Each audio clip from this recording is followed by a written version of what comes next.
Magandang gabi Pilipinas, dahil nga po sa inyong request, ang ating Petsa Sumada ay muling magbabalik ngayon na May 31, 2024. At kung nais nyong mapabilang sa ating everyday Sumada, ugaliin nyo lang pong magbigay ng ating resulta. Mula first draw, second draw, and third draw, together with your provinces, para agad natin mahanapan ng tamang interval to make you win. At like ko lang itong hintayin every 7 p.m. to 9 p.m. only.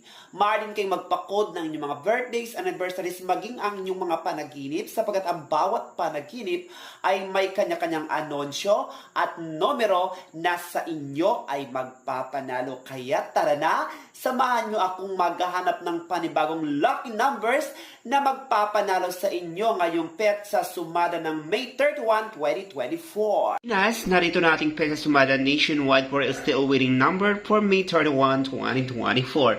And here we now sa ating given number na 531 na ang ibig pong sabihin yan ay hawak niya ang higaan. And of course, sa ating legendaring 2024, ang magnanakaw ng sasakyan or may magnanakaw sa inyong tahanan. And of course, sa ating number 5, I choose the number of 1040 na ang ibig pong sabihin niyan ay maraming bilog. And of course, sa ating 31, I choose the number of 2110 na ang ibig sabihin ay binatilyong may wedding ring na.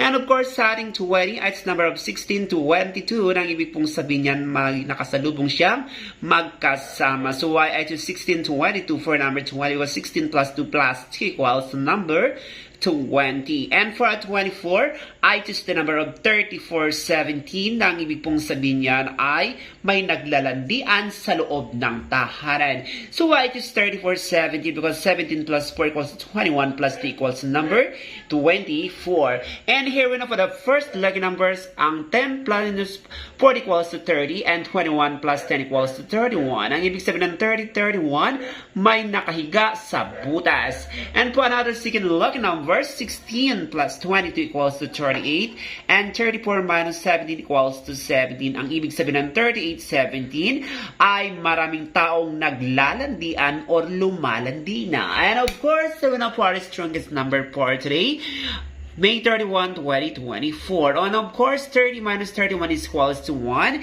And 38 minus 17 equals to 21. So our strongest number for today, May 31, 2024 is number 121. Ang ating 1 ay pwede sa maging 10. Ang ating 21 ay pwede sa maging 12. So our strongest number for today is number 121, 112, 110, maging ang 21, 12, 21, 10, or 21, 1, maging ang 10, 12. And that is for now. Don't forget to like and to subscribe my channel para like yung updated. Thank you for watching and subscribe.